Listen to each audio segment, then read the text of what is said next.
ఒక చిన్న మాట అండి.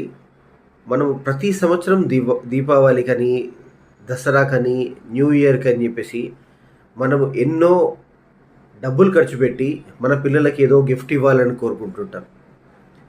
ప్రతి ఒక్క ప్రతి పేరెంట్ ఒక ఒక పిల్లలకి ఒక గిఫ్ట్ ఇస్తే వాళ్ళ పిల్లలు చాలా సంతోషపడతారు అని కోరుకుంటాం కదా!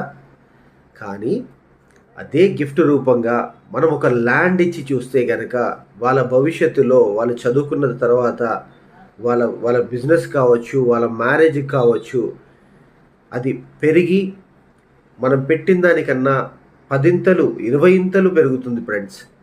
కానీ ఇన్వెస్ట్ చేసేటప్పుడు రైట్ ప్లేస్‌లో, రైట్ కంపెనీతో ఏదైతే కంపెనీ లీగల్‌గా, ఎథికల్‌గా, పీపుల్ డెవలప్‌మెంట్‌గా పెరుగుతుందో అలాంటి ప్లేసెస్‌లో చూసి అన్ని విధాలుగా కనుక్కొని అలాంటి ప్లేసెస్‌లో ఇన్వెస్ట్ చేస్తే గనక అద్భుతమైన రిటర్న్స్ వస్తుంది ఫ్రెండ్స్. అద్భుతమైన రిటర్న్స్.